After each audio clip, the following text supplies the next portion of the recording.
Hey everybody, it's John, Lake Erie Chestnuts. I'm here with a buddy of mine I've been talking to on YouTube and Facebook, maybe on our page, who's been following me for a number of years. He's recently reached retirement after an awesome career in the Army, 28 years, aviation. He's a Black Hawk crew chief. So we salute his service, and it's awesome. He's had an awesome career and made a lot of sacrifices for all of us. So we're looking at his property. He has an amazing property here in Coney Island, Ohio area, and it's kind of a blank slate, and he's been managing it remotely with his brother and his nephew, and they've done a great job, have amazing soil, and they've got great success. But he reached out and we were talking about chestnuts, and I wanted to show you he's had a little problem with some of his chestnuts and others that are amazing. So I was going to show you what I think is going on. So you can see that they took great care of these trees.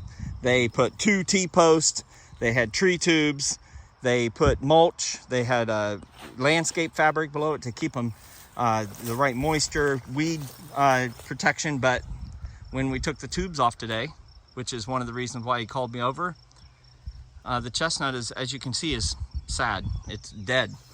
And this is a Dunstan chestnut, which is Chinese primarily with a little bit of American genetics.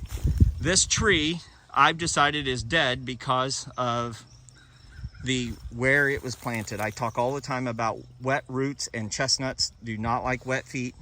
I believe this chestnut grew great last year. Was it planted last year? Yes. Grew great in the summer because it was drier. But as you can see, the main plants around here are all blackberries. We have some other, we have moss, we have other water-loving plants that are growing here.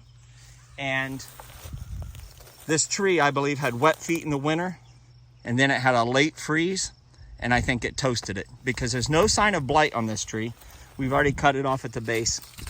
But the trunk itself looks fine, and it looks like it went to sleep okay. So I think these were planted with wet feet, and this is unfortunately what you find happens when they're wet. We'll take you over to a tree that's up a hill, even though it's a little hard to see. And that tree right there is 12 foot tall, has tons of blossoms. And there's 3 trees we'll show you coming down that have progressively worse growth. And then down here in the low areas, you can see here, we've already cut one, they're all dead. And I think it's because they had wet feet.